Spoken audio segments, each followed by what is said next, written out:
us. I'm not sure where you are now. Ah, there's one. Okay. And Gobia should be joining us as well. So I just ask you to take your seats over here.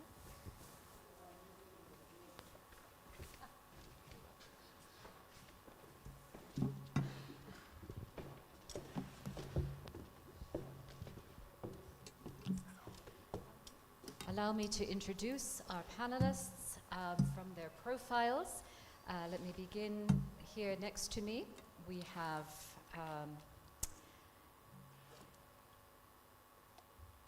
Mr. Boniface Mwalili. He is a communication and media relations consultant with 15 years of experience covering the arts and culture scene in Kenyan media. He holds a Bachelor of Arts degree from University of Nairobi and is currently undertaking his master's research at the Department of Diplomacy and International Studies, also at the University of Nairobi. He is alumni of the first cohort of the Panga Sana Fellowship Program and is certified in Business Intelligence and Data Analytics from Riara University and currently serves as the chairman of the Entertainment and Arts Journalists Association of Kenya. This is someone you want to get on the right side of, so he can write good things about you. Thank you very much. Next to him, we have, let me pull up her thing, Mrs. Ruth Wanjiru.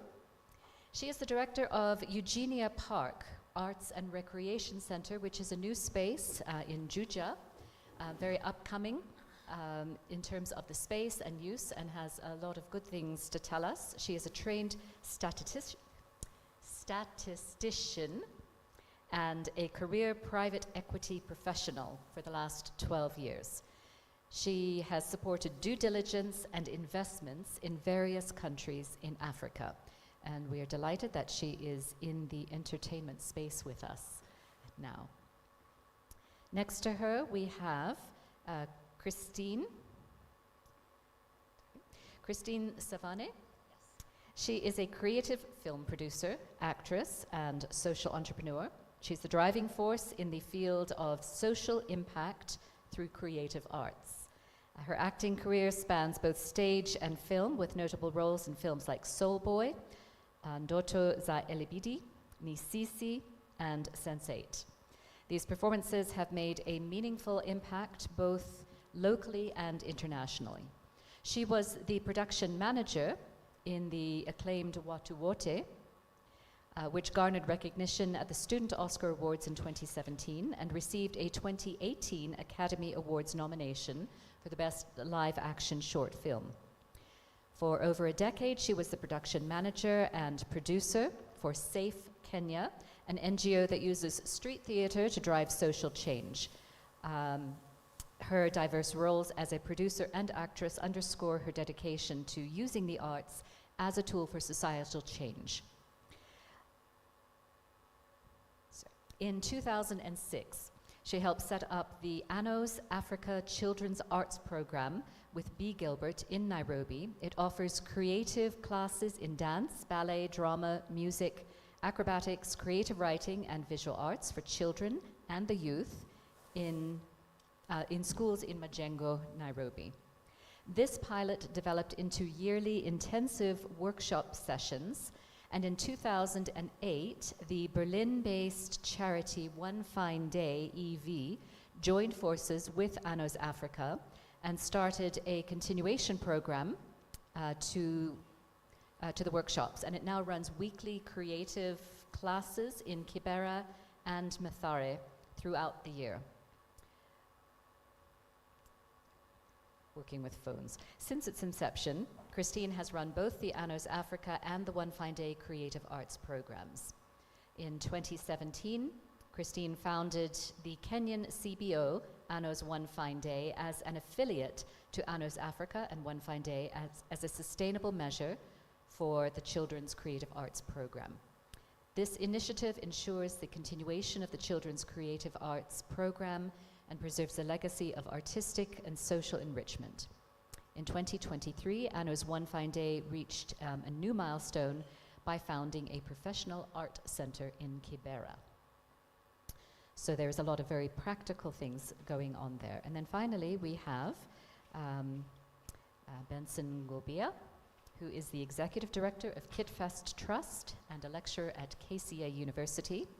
He's a seasoned performing artist, having acted and directed in tens of productions performed all over the country, but mainly with Nakuru-based Baragumu Arts Group, founded in the 1990s. He is also an award-winning playwright and director in the Kenya National Drama and Film Festival, has trained schools such as Maryhill Girls High School, Loreto Convent Musungari, St. Mary's Luwak Girls High School, amongst others. Academically, he holds a BA in Theatre Arts and Film Technology from Kenyatta University and an MU in Digital Communication from USIU, and he's currently a PhD student at Kenyatta University.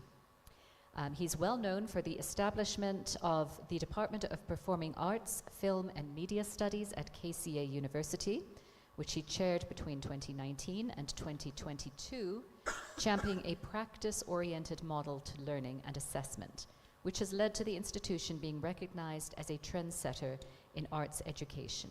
He also sits on the executive committee of the Kenya Music and Cultural Festival, which is the country's oldest festival, cultural festival, now in its 98th year. He's a resource person for various Ministry of Education agencies, such as the Institute of Curriculum Development and TVET, where he has supported their curriculum development processes in the arts. So as a director of KitFest, he's been overseeing the operations in running the festival and the Kenya Theatre Awards, and many, many other things. So we have a solid panel up here to answer many questions about business and art. In our last session, we were focusing a little bit more, I would say, on the individual artist and how you can make a living as an artist or be a business as an artist producer or artist manager. These people represent, for the most part, the organizations through which artists have to work or are enabled to work. And so I'd like to hear from them. If we could very briefly go one by one, just take a few minutes to explain what it is you do and perhaps how you are financed, if you can say that in just a couple of minutes. So Ngobia, why don't we start down with you? Thank you, Julissa, and good afternoon, everyone. My name is Ngobia, as has been mentioned, from the Kenya International Theatre Festival Trust. I am the director. The KitFest Trust basically organizes the Kenya International Theatre Festival, now in its 9th year, and the Kenya Theatre Awards in its 3rd year. And we also hold numerous programs, initiatives, and workshops during the year to try and enhance capacities for theatre artists both in Nairobi and around the country. We work also on enhancing capacities where we have our local artists work with international artists in various countries. We just had a program that concluded in the Czech Republic, and our focus area is enhancing the Kenyan theatre space. With regards to financing, from inception, KitFest has mainly relied on the founders' contributions, like literally going back into your pocket, savings, blah, blah, blah, pushing the agenda. But ultimately, we have grown now to forge collaborative partnerships where you apply for grants, you talk to potential partners, and they fund some of these programs, which is how we sustain some of the programs that we run. Thank you. Good afternoon. Thank you, Julissa. Christine Savannah is my name, and I'm the founder director of Arno's One Fine Day. And what we do at Arno's One Fine Day, we use creative arts for social change. So we are nurturing talent in children between the ages of 6 to 14. And then we are also working with teenagers who are 16 up to about 24. And we're using dance, music, creative writing, drama, ballet, film, any forms of art. We recently just built an art center in Kibera, which was the art center building construction process was financed by the German government, and it was opened in January. So we are very new, working in our own space, but before then we were working in partnerships with schools. And the main aim for us to do the arts is to nurture the kids' talents such that we try as much as possible to give them an opportunity for their talents to be nurtured when they are very young, and also just to give them a chance to be children, that they can express themselves and have a place where they can go and have fun and play and be children. In terms of financing, When we started 18 years ago, it was just, we were doing it for fun. Like it was just, let's have fun. It wasn't anything that we had imagined that it would grow up to where we are. And what basically happened was we relied a lot on individual friends, where we would do concerts, invite people, we would do that kind of fundraising. And in the past 5 years, we've managed to get partnerships from different organizations, locally and internationally, who have been our biggest support, and also just collaborated with different people to be able to keep the program running. Thank you.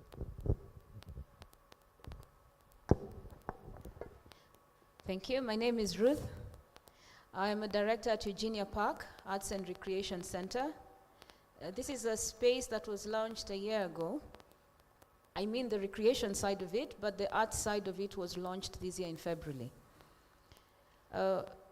What do? We offer recreation to families, artists, professionals who come to the space and can either interact with us by enjoying our different cuisines. You can also come in and host events. This could be weddings, private parties. And then the arts part of it is what we now offer the recreation part.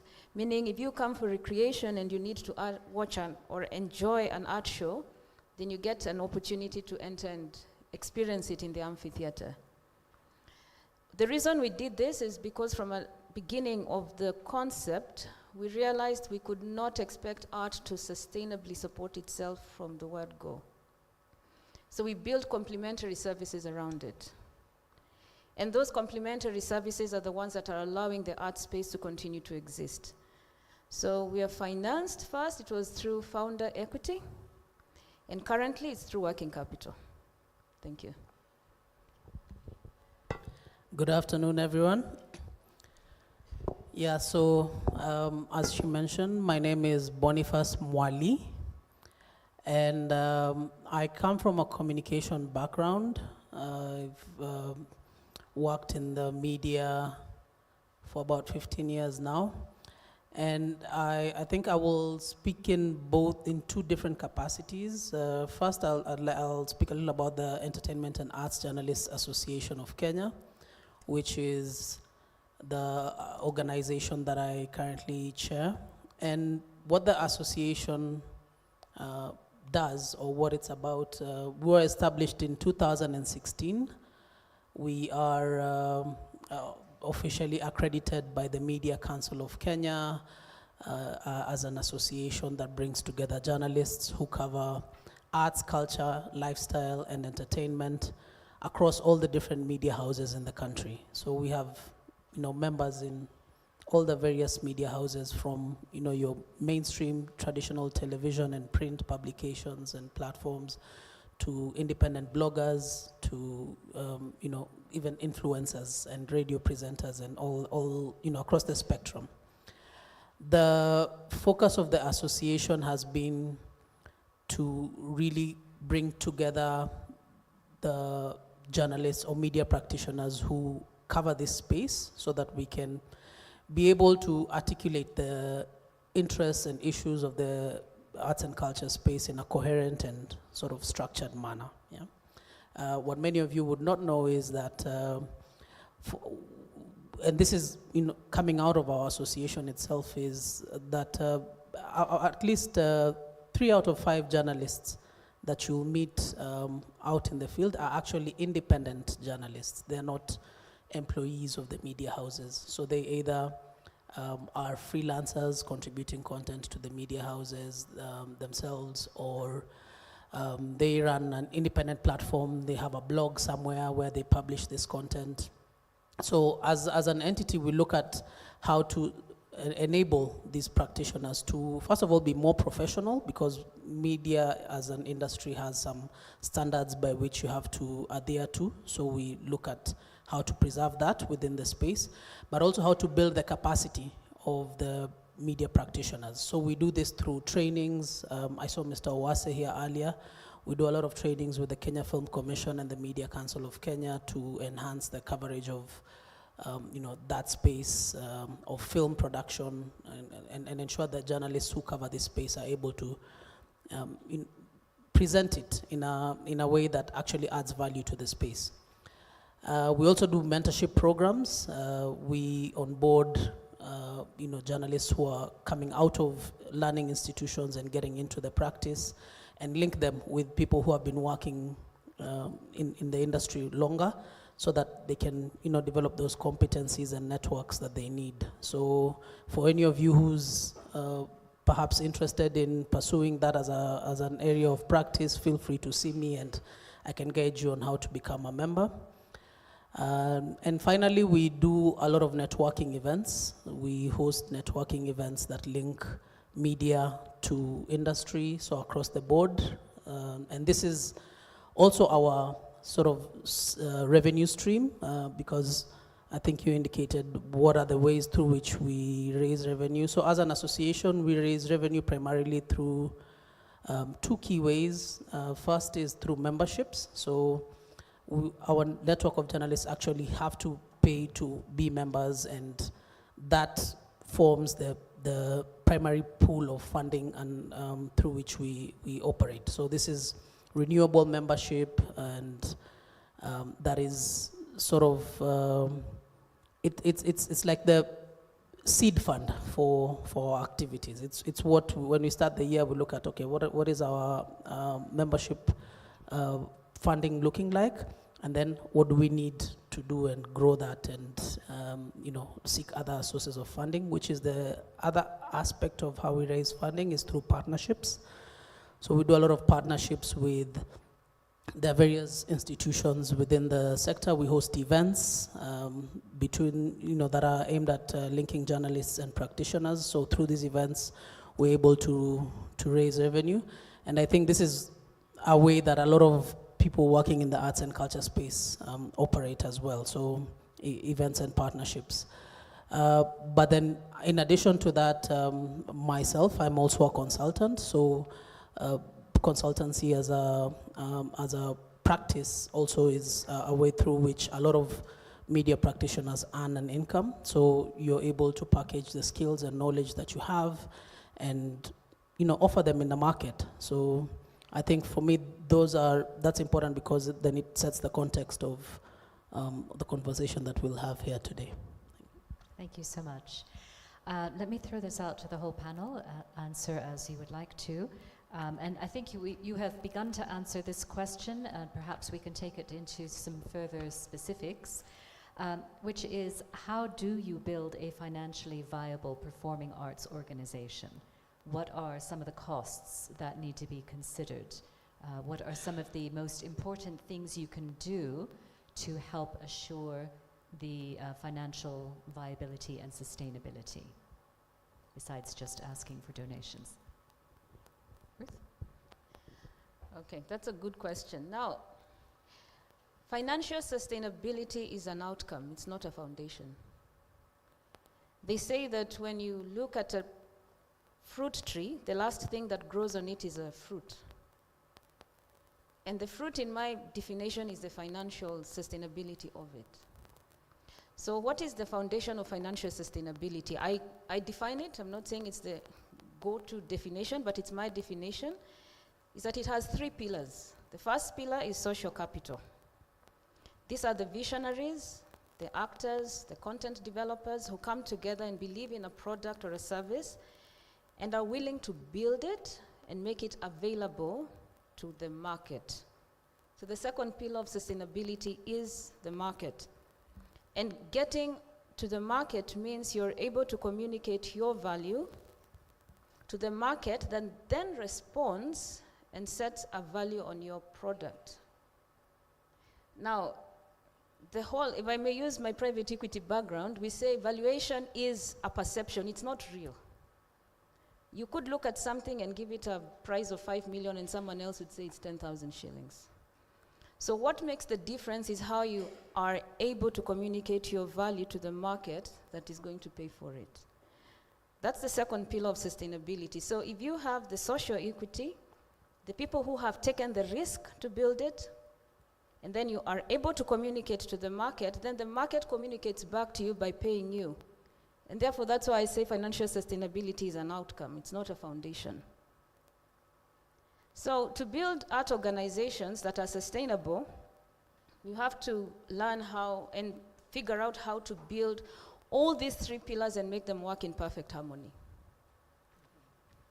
That is it. So because then if you're able to combine the three pillars and say, I'm able to bring the social investors, the social capital providers. I mean, if Dr. Miano was here, I would have said, for instance, in the classical music space, they have done quite a lot of work in building a market and building human capital, which is the social capital. And now is when they're beginning to see the rewards of the market, really paying it and paying it consistently. So to build a sustainable organization, you've got to look at how all these three pillars work within your organization, but they need to also work with recognition of specialization. You cannot have everything in one. One person cannot possess all the skills. I'm going to use a cultural analogy and then I'll let one of the panelists proceed. In Kikuyu, there's a word for God, we call him Gai. Him or her, we call him Gai. Gai means Mogai, the one who divides. So how my grandmother explained that word to me, she said, Gai gives all of us a portion of something, and that something becomes whole when it is combined. Meaning we are all parts of a puzzle, and that puzzle becomes complete when all the pieces come together. That is how financial sustainability works. It cannot work on its own. It needs social capital and the market. So for an organization, what you've got to do is to understand who are the social actors that you need for you to generate content, a service, or a product. How will you communicate to the market and set the right price? One challenge I have heard is when you speak to actors or content providers and you ask them for a price for their service, they give you a price depending on how many problems they've got. I need to pay rent, I need medical, my car is spoiled, I need food, and then they give you that as a price. Now, that is not how you set prices. Prices are set in reverse. If you present your product to the market, what is the market willing to pay for at that time? Then set your price backwards, and then build it over time, meaning make your product or service available. One thing about sustainability, and I'd like to mention something Tash mentioned here. If you look at organizations that are sustainable, they have been able to transcend generations, meaning that their service, their product, or whatever it is they were providing has remained relevant in each generation, but it has also had the ability to be agile, that is, to evolve. So if what you have cannot transcend generational value, I would dare say it is not sustainable, because it is not responding to market needs. So maybe what producers could consider is to ask themselves, who are the different players of the market? Who are the different financial players? And who are the social capital providers? How can you bring them together and create the sustainability that will allow your product to continue to survive and exist? Now, for an organization, that means, do you have a strong pipeline of content providers? Are you in a position to reach the market? And if there are hindrances for you to reach the market because the price is too high because of the cost, how will you reduce the cost? And then from there, the question of financial sustainability begins. But I dare also say, financial sustainability is an experiment.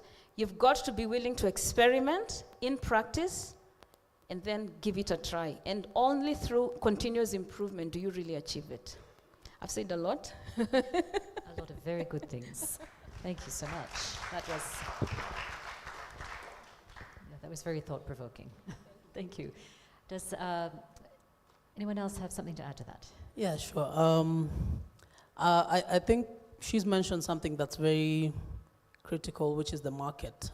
I think we have to think of the work that creatives or artists are generating as a product that exists within a market. And you have to really contextualize what that market looks like and where do you fit into that market space. One of the first actually the very first job I was ever hired to do after the universities. I worked for a creative enterprise, and the assignment I was given on the first day was to go and register IP, to go and register the copyright for the business, right? Yeah. And there was a cost to that because it's a process.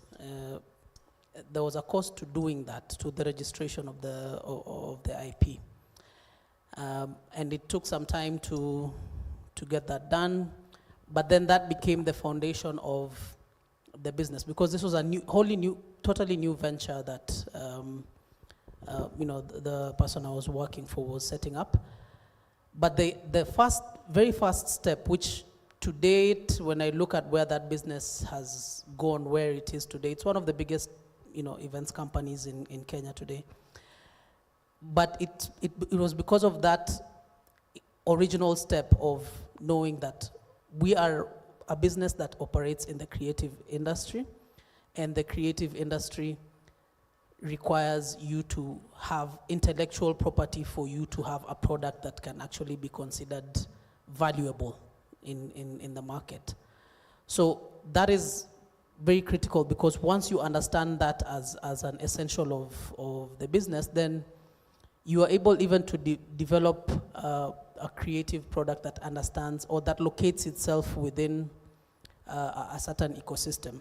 So your IP represents what? It represents maybe a play that is created for university students, and if that is the market where you have chosen to operate, then you can create that product and replicate it 1,000 times over in Kenya and earn an income from that, because you have a very clearly defined location within the market in which you are choosing to operate.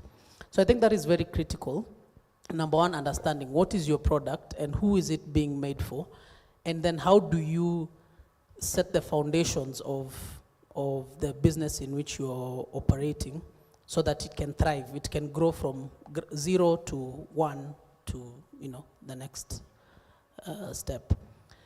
The other thing I think that is important is, and very much related to this, I think HIVA being one of the partners here, there's also a study that they released a year or two back, which spoke about how creative enterprises are organized. So one of the key things they highlighted was that creative enterprises are run as solo ventures. So you wake up and decide you want to be a musician, and then you go to the studio and record a song and put it out, one-man show the whole way. Yeah, and I think that's great for creative expression, but when you are running it as a business, then you have to structure it as a business. It has to, and a business has to have all the different components that a business should have. It needs to have a governance structure. It needs to have accountability mechanisms. You need to have an accountant, for number one, who can think about all those things and do it properly. Only when you have those systems and structures in place can then even the conversation of, are you running a business, begin, because otherwise it's something you're passionate about, or that you do as an expression or as a hobby, but to really elevate it and make it something that has commercial identity, forget even value, like even a commercial identity, there has to be that registration of an entity that is there. And I think this is something that creatives need to start taking very seriously. How do you structure and create institutions that exist to manage the work that we do? And then finally for me is also looking at the different aspects of the value chain, of the creative value chain. We did this program with GIZ called Panga Sana, which brought together different associations within the creative sector. So we had photographers and filmmakers and musicians and all that. And what we did in that program is we analyzed what is the creative industry? Because you see, an industry has to have components.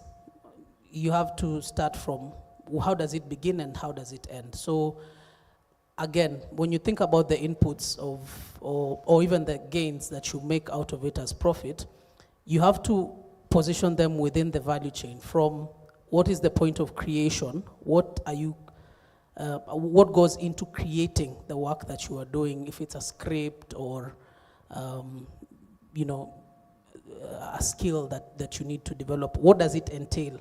What is the creation process? What are the inputs involved, and what cost do they come with? And then how do you move from creation into production? So the next step would be production, and from production then you go to, I think there was dissemination, and then there's consumption. So you think about all these stages of the value chain, of the creative value chain, and identify what are the inputs involved, and are they a cost to you, or are they an opportunity for you to make a profit, make an income out of it? If at the creation process, it's a cost to you because you're spending time and skills, then you have to gain an income at the dissemination stage. Once you've put in the work, then you have to ensure that when you're disseminating the content, there is a plan that gets you to a point where what you put in is coming back at a given return, at a profit. So really breaking down that value chain and understanding where are you positioned at every stage, and is it taking out of your pocket or putting into your pocket as a practitioner? Thank you so much. Christine. So I'll be very brief. I'll have only 3 pointers to make. And first of all, I'll start with, and I'm talking through experience, is it depends also with the type of organization and what your goal is at the end of the day. And you have to have your structures in place, your registrations, everything in place for you to be able to also create a financial, stable mechanism that you could use. So there's so many diversified funding opportunities that are out there. So for example, there are things like grant applications, which you can do. And the thing with grant applications is the fact that you definitely have to have proper paperwork for you to be able to get access to these grants, right? Number 2, we'll look at audience development. It was interesting because the panel that was here before, Tash talked about the first audience would be your family, friends, and then they all go. So we need to also look at how do we grow our audience. And so we need to have activities or things that develop this, because these are the people who are bringing in money for us, and depending on the type of work that you're doing. And lastly, I'll talk about capacity building and also professional development. A lot of times, artists decide to take things into their hands and they don't develop their skills, right? There are trainings on being cultural managers that you could attend so that you're able to give back and bring back the same skill into your organization. Financial management is very, very important. These are skills that once you have these skills, they can still go back into your organization and you can be able to run this. Creating opportunities for people to be able to network and doing mentorships and just learn from each other and getting experts to come and give workshops. It really, really helps a lot. That's basically what I have to say. Thank you. Ngobia. Thank you. Much has been said, so I'll be also very brief. KitFest is not for profit, so we don't necessarily approach it as a business model to make money for profit, but we still need to have a financial model that we use to sustain our practices. So when you look at it from any kind of organization, whether it's business or not for profit, what Christine is saying regarding structures is critical. If you have sound business practices, then ideally a sound business structure will be something that you want to have for your organization. You want to know, you are registered, of course, you want to know what is your budget for the year. Is it 1 million? Is it 2 million? You want to know what are your objectives for the year. Do you want to produce one play? Do you want to produce 2 plays? Do you want to host trainings? Do you want to host workshops? How much are those activities worth?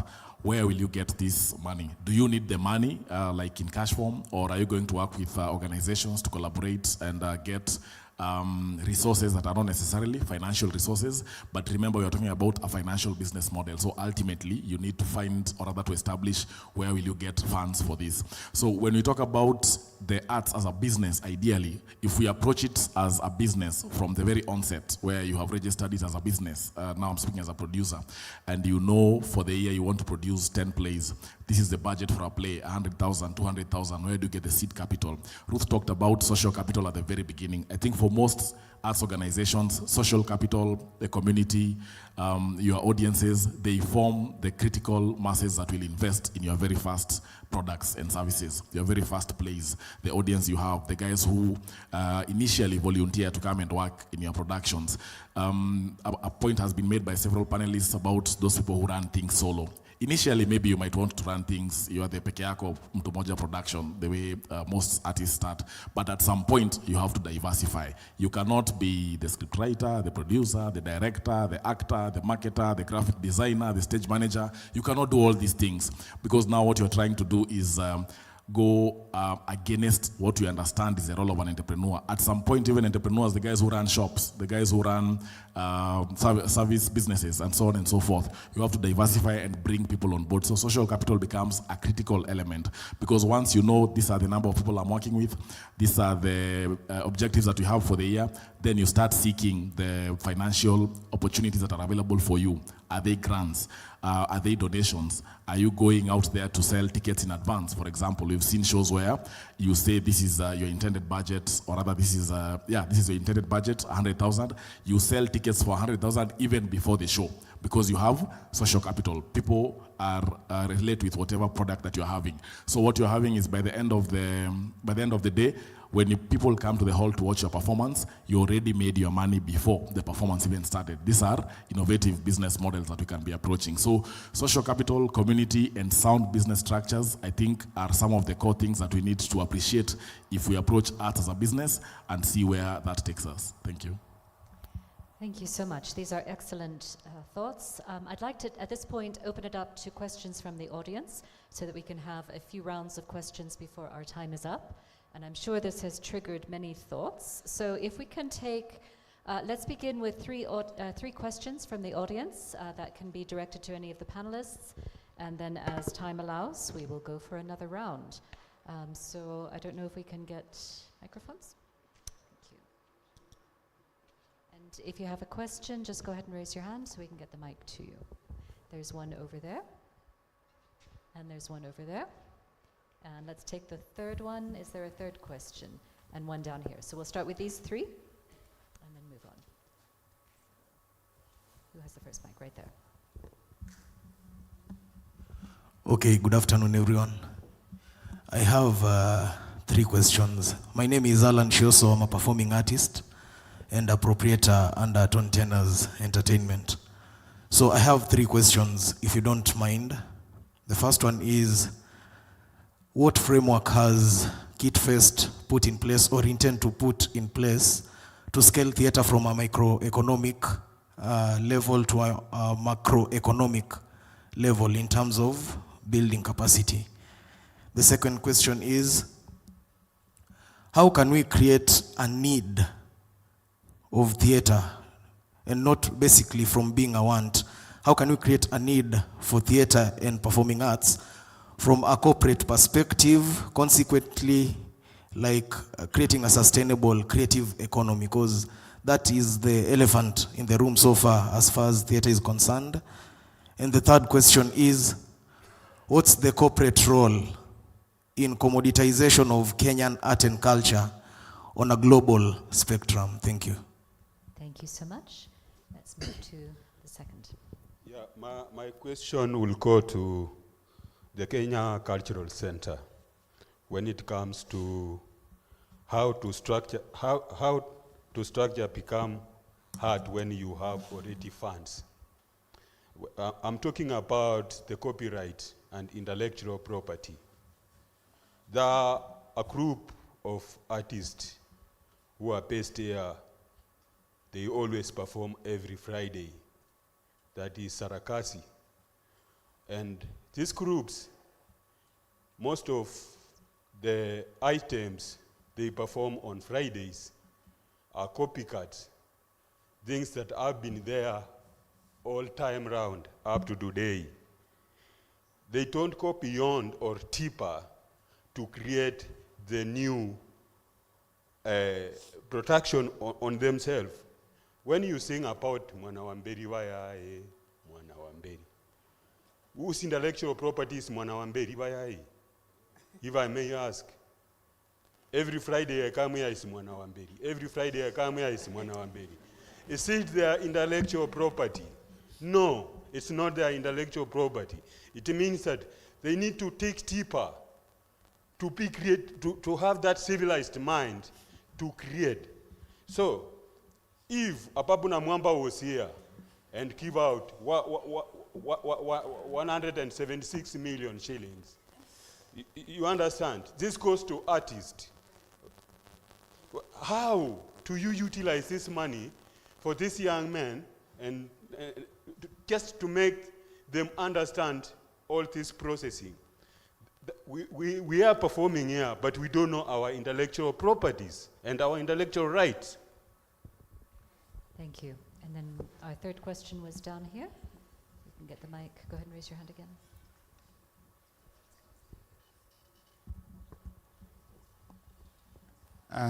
Good afternoon, everyone. My name is Daniel Simiu. I'm a poet and a mental health advocate. I believe I'm a professional performing artist. I have 2 questions. The first one goes to Ruth. Out of the context, I understand you have a residency coming. And in here, I believe there are performing artists, some are students, some are practicing. Is there a way of absorbing at least us who are here? Some, maybe not all, but some of us who can say in their profile that they attended the second Performing Arts Conference and they would like to explore more. Sindio? Pigeni makofi hapo. Asante sana. So, and the second one goes to my brother here. I've been in the theater space for quite a while, since high school, maybe before high school, in school, in church, wale tunakitingi kanisani, till now. And I have grown to that consultancy level, but now actively practicing it as consultancy in the performing arts space.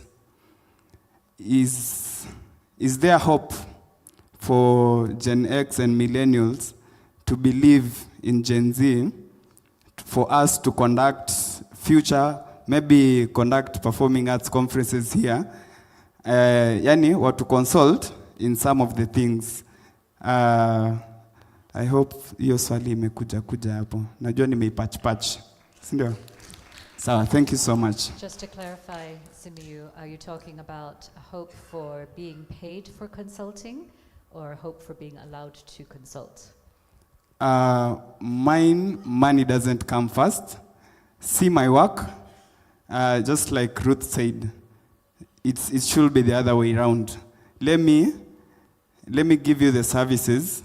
Of course, you will see the services are very professional. This young man deserves 100K. Yeah? Thank you. All right, let's take these questions, which ended up being 6 questions. If anyone was directed at you, go ahead and take that. Otherwise, feel free to pick up from there. I'll take 2 questions. One is the corporate role in commoditization of arts in the global forum. And the other one is, can we absorb artists who've come for the conference in the residency? Okay, I'll start with the first one.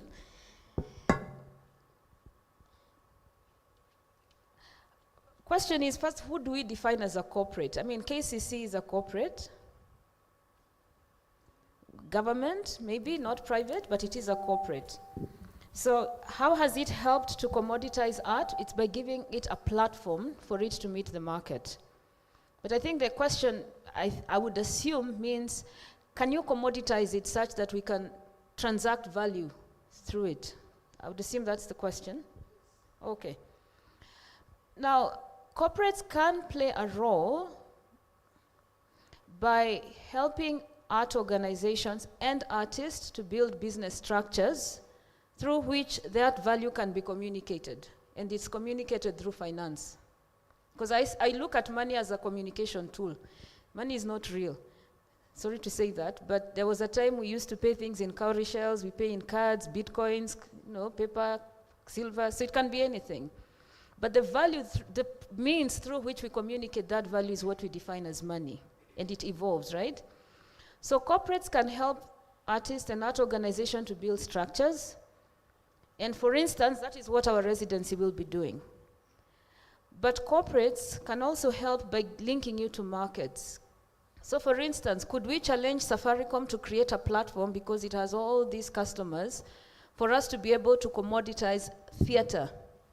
We've been able to commoditize the music tones, that's one, but what about theater arts, as an example? Corporates can also commoditize it by, for instance, when I got introduced to theater in my professional world, at that time I worked with KPMG, and I learned about Heartstrings, because Heartstrings had managed to convince KPMG to pay for the staff to at least attend a monthly show by Heartstrings at the Alliance Française. So they were able to, through that engagement, staff were able to access theater, and it was funded by the corporate. That's another way. But if I look from the context of Kenya Culture Center, I think this needs a bird's eye view and a will to commoditize arts by networking with other arms of government that can make it work. I'll take the Kenya Tourism Board as an example. Kenya Tourism Board has commoditized has commoditized the tourism sector. They've been able to commoditize our wildlife. There's a value to seeing an elephant and a lion. They've been able to commoditize our natural sceneries. But could we maybe engage the Kenya Tourism Board to teach us how we can position and commoditize art such that it can be sold as a tourism product, the same way Broadway in New York is selling? I mean, if you look at the financials of Broadway, I mean, I was able to look at them online. Go check. They make $8 billion a year. Why? Because they've turned art into an art tourism product. So that's another way it could be done. Now, that means we would need to create a committed team of social equity providers, social capital people, who will sit down and look at how to commoditize art by linking the artist to the market so that that value can be communicated. It needs a lot of experimentation, but it has been done before. If we use Hollywood as an example, what did Hollywood do? Corporations that want to advertise a product will sponsor a film. And that film will then sell worldwide, and through that film, they'll be able to sell their product. So what have they done? They have turned art into a marketing commodity, but through film. So those are some of the ways it can be done. And then I want to answer the other question, absorbing artists to the residency. Now, what we just launched the other day was a call for applications for a residency, but it's a residency that is going to run for 3 years through 6 cohorts. So this really is the first cohort. So in the event you're not selected for the first one, don't give up. There will be 5 more coming. But it is going to be funded by an institution which is supported by HIVA Fund. But the learnings we are going to get out of that will give us tips on how else to run residencies so that it becomes accessible to a bigger audience. So the answer is, if you have qualified for the first cohort, you will be contacted. If not, be on the lookout. There are 5 more coming after the first one. Thank you. Thank you, Ruth. Okay. We have a question for KidFest, so I'll address that first. The plans that KidFest has to make grow theatre from a microeconomy to a macroeconomy in the country. I'll start with a brief economic lesson. The economy of every country in the world is structured in 4 layers. You have the primary elements of the economy. The primary elements of the economy are things that we get from the earth, natural resources, agriculture, minerals, energy, and so on and so forth. These ones always go to the top of the food chain for every country in the world. The secondary elements of the economy go to the manufacturing industry, the people who manufacture the resources that we've gotten from the first level of the economy, the primary one. So guys who manufacture foodstuff, guys who manufacture the automobiles, guys who manufacture technology gadgets, and so on and so forth. That is a secondary element of the economy. They are structured like this so that you understand why funding goes to from the top level to the lower levels. So after primary, secondary, you have the tertiary bit of the economy. The tertiary bit of the economy focuses on retailers of the things that we have produced at the secondary level. So if you have produced cars, people who sell cars, like VW, like Toyota, and so on and so forth. If you have produced food, people who sell food, the supermarkets, and so on and so forth. If you have produced gadgets, the people who use these gadgets, like the National Theatre, for example, to use sound equipment, light equipment, and so on and so forth. Then you have what you call the quaternary level of the economy, which is the 4th layer of the economy, and not necessarily the most funded. This is where you have research, this is where you have technology, this is where you have most of these new emerging issues, and in most instances, this is where the arts are domiciled. So when countries and economists, if we have economists in the house, look at the economy, there is a natural order to how they approach even funding these particular elements. We'll always see natural products, manufacturing, blah, blah, blah, getting heavy funding even in national budgets, because that is how the economy is structured everywhere. So how do we grow our economy from being a microeconomy to a macroeconomy? It can become a key element, but there are levels that ideally it has not reached and will probably never reach. At some point, the entertainment industry in general can contribute a lot to the GDP of a country, thereby making it an important component of that particular economy. So how do you do this? One of the answers is in a question that you asked, how to commoditize this particular product. If we as a country and we as practitioners make audiences, our markets, our audiences see the value of the thing that we are presenting to them, the entertainment bit of it, theater, spoken word, poetry, music, and so on and so forth, then we have created a need for this particular product. We've created demand for this particular product. People will want to see this particular product. As KidFest, we do a lot of trainings to enhance capacities, because we talked about the importance of social capital. If we train you as a stage manager, and then we send you back to your county of origin, for example, we send you back to Trans Nzoia, that is where you come from. And then whatever skills you've learned, you've acquired in these trainings are not practiced at that particular level. There is a disservice you are doing to the economy of that particular county.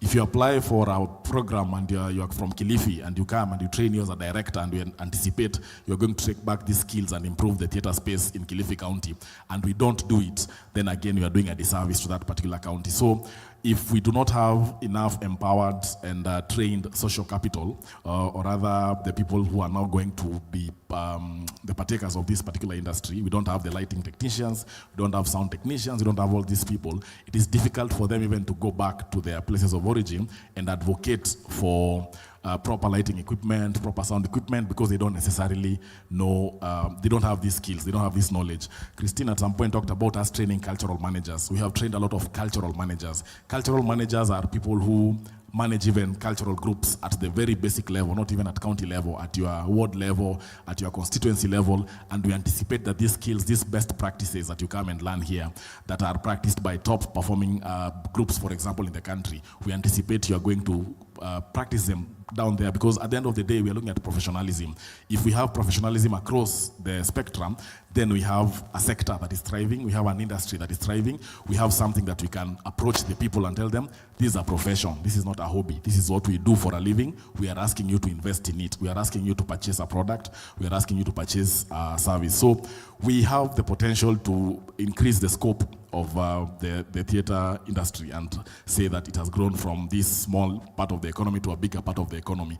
But it can't grow if we don't have enough practitioners. It can't grow if we don't embrace these sound business practices that you are talking about year in, year out. Because you find that in Nairobi it will thrive, because most organizations in Nairobi have focused on that. But when you go now down to the county level or the constituency level, you find people who literally have gone through a lot of these trainings are the same people embracing the retrogressive processes of business that ideally are making the sector not to thrive. So the potential is there, but the challenge again is upon us as practitioners. Once we leave these forums like this conference, what have we learned? What are we going to share with our people back when you go back to wherever you come from?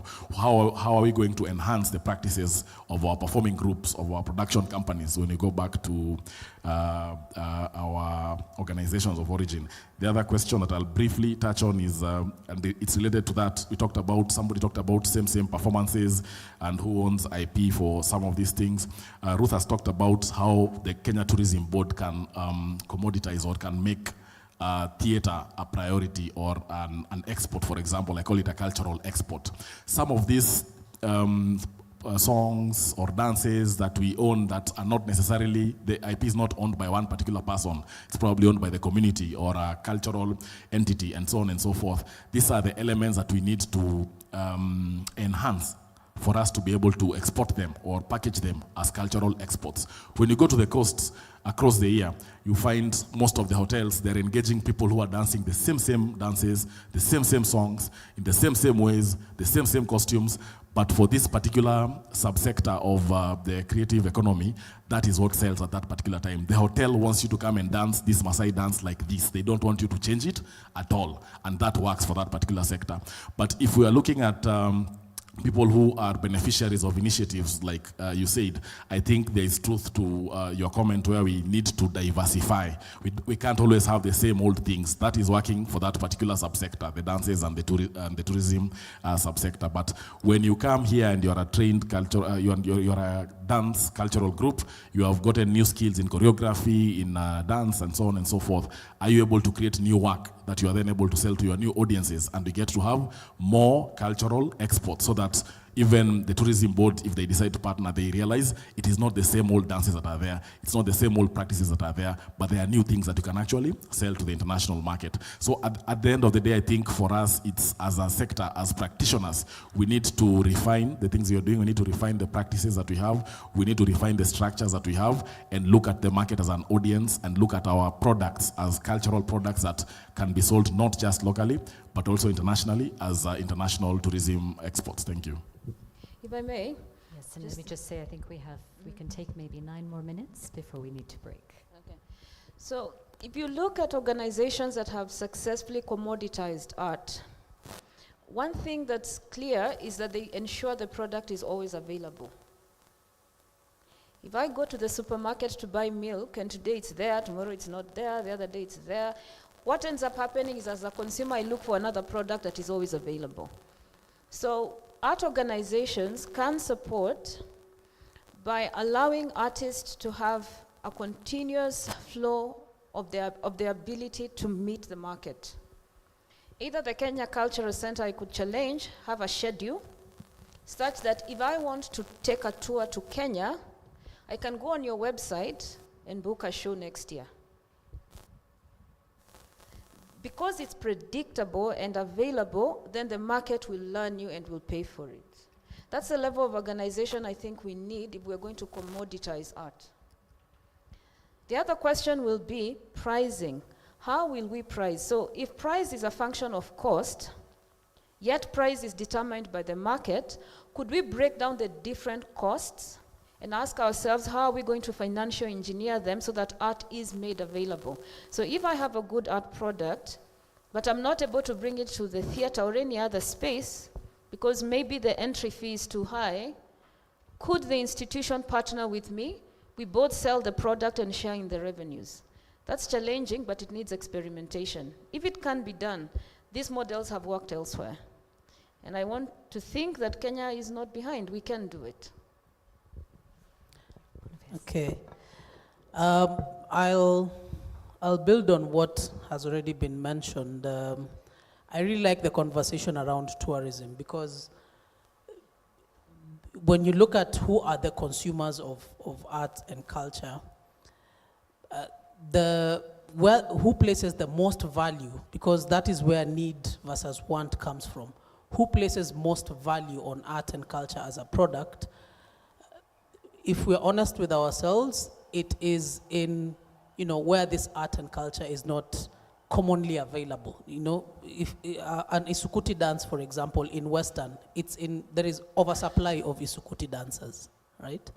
But in New York City, there is a very large shortage of Isukuti dancers. So you are more likely to create a bigger demand in New York than you are able to create in Kakamega. Yeah. So those are simple dynamics. If you look at the tourism industry as a market for an artistic product, they will naturally gravitate to it, because this is not something that is, it's not everyday consumption. It's not something that a tourist experiences every day. So you have to look at it from that dimension. But again, if you follow the data, because tourism has been also one of our biggest foreign exchange earners, right? So for a long time. But today, the fastest growing foreign exchange earner for Kenya is actually diaspora remittances. Yeah. So it's fellow Kenyans in the diaspora, or even on a broader context, it's Africans in the diaspora who are consuming more of African products. And I think for the creators here, you have to service that market. You have to service that demand. You have to find ways to get your product in front of Kenyans or Africans in the diaspora for them to be purchasers of this. Because again, they're in an environment where this is not familiar. They want to see a play about Ruto must go, right? No one in New York is going to produce that play. Someone in Kenya has to do it for them to watch it and get an understanding, this is what is happening in the country. So you also have to create products that respond to where the market is going. And I think engaging with the diaspora is going to be very critical. Even the ones who are here, even the ones because diasporans come to Kenya all the time. When they're here, how are you providing, products for them, cultural products for them? That's one. The corporate role in commoditization of art, corporates think numbers always. Like for them, it has to make commercial sense at the end of the day. So to really appeal to corporate, you have to look at, I'll give an example. PwC, PricewaterhouseCoopers, put out a report that said the entertainment and media industry in Kenya is going to, actually at that time they placed it at 200 billion shillings that is generated, this was about 2 years ago, that is generated within the entertainment and media industry in Kenya. And they broke it down and they said how much of it comes from TV, how much of it goes through advertising agencies, how much of it goes through cinemas. So if you actually spend time and look at that data, you can very clearly see, as a thespian, for example, how do you engage with an advertising agency? Because advertising agencies produce adverts, and you're an actor. Get into that pipeline, and then you as an artist or as an entertainer are within the economy of, how that industry is structured. If you are then an end producer, if you are the person who has created the play, again, look at that market, and you will see, for example, there are 600 broadcasters in Kenya. If you make up a play, how are you getting or engaging these broadcasters? Because again, a play is about eyeballs. You want people, bums on seats, people to come and sit and watch the play, day in, day out, how do you engage with the broadcasters to make people know about your play and ensure that your production is filled every day when you're performing it? So if you connect all those dots, you'll create a product that is appealing to a corporate, that when they look at, they can see, okay, us as a business, when this guy is advertising on radio, we can put in our advert there, and our message, our marketing objective will be achieved. If this guy has a show that has 500 people coming in for every performance, and there are 10 shows within the month, I can come and sell my milk and bread there to those people who are coming. I'm in business, right? So corporates, this is how they think. It's that simple. You have to create an opportunity for them to either get visibility or get sales. That, I think, is something that if we pay more attention to and understand your process, understand like every step of everything you're doing, there is an opportunity for a corporate to engage with you. But as has been said again, consistency is very important, because corporates won't take a risk on something that they don't see, adding value, adding positive value to their brand. So you have to be consistent so that they can build trust and feel confident that if I associate my business or my brand with this production, it's actually going to be sustainable. And lastly, to the gentleman who asked how can Gen Zs get involved, I think for our association, we came to this understanding a few years ago, because media again is becoming very digital and driven by young people a lot. So like I said, we have a mentorship program, and we invite content creators or people who have studied journalism or who have an interest in journalism, and we pair them with people who have worked in this space for longer, so that you can also understand the dynamics of it. That, I think, is one way of bridging that transition, because at the end of the day, we're not all going to be here forever. You're going to do the work that you're doing, and you have to move on, and someone else comes in and does it. That is the essence of growth. Yeah. So for us as an entity, mentorship is very critical. We look at people who are very interested and committed to doing the work that we do, and we train and mentor them. But at the same time, I would urge trust the process, because to get to a point where where you want to be acknowledged and get that sort of respect for the work that you do, it's the work that speaks for itself, like you said. And you have to build that body of work over time. You have to build the networks that you need. You have to fail a few times so that, once you correct it and learn that, okay, we had this challenge, this is how we addressed it, that's what builds your expertise. That's what builds your knowledge, and you become competent. Because otherwise, if you fail and you fail, then you're out of the game. But if you figure out how to navigate and come out of that challenge, then you become someone who can actually address this as a challenge. Like, I went through this, so I can navigate it. So it's a function of time as well, and cultivating the networks and the relationships that you need. And I think there is strength in numbers in that regard. If you build a community around it and constantly engage and share with each other, that communal knowledge, it makes the process move faster. Yeah. If I may, just one more thing, because I think most of the questions have been answered.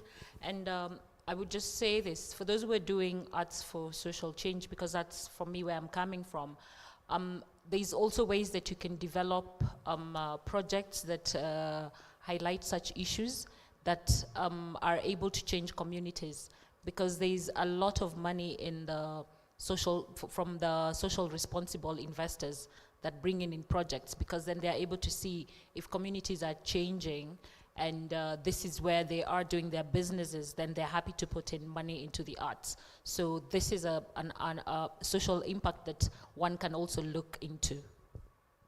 Thank you so much. Our time is up, so I will invite Dr. Shikuku to come back up. Thank you so much. There is so much more that we can learn from you, that I'm sure there are many, many questions still out there. I won't say attack them after here, because they may have places to go and we want to be respectful of them. But thank you so much for sharing your expertise with us. And let me turn this back to Dr. Shikuku.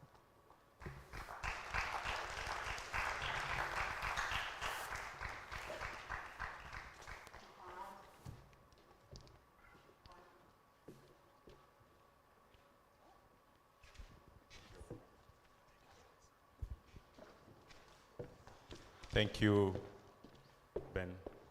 Thank you, Christine. Thank you, Ruth. And thank you, Bonnie, for those insights. I think today we have enjoyed our sessions because they have touched on some of the areas or some of the questions that we have always wanted to ask ourselves about art. Those contentious areas that we have thought, what if we go into it without knowing the risk? And they have explained to us the experiences, and we have seen new ways in which we can handle. At this juncture, ladies and gentlemen, we will take a break, a 30-minute break. So we should congregate back at 2:32 for the afternoon session, which I want to imagine is also another panel discussion. And then we'll have the paper presentations. Bon appétit, mes chers amis. Enjoy your meal.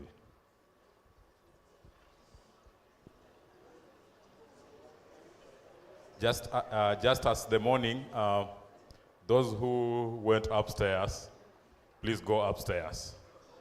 Those who exited stage left, please exit stage left. Thank you.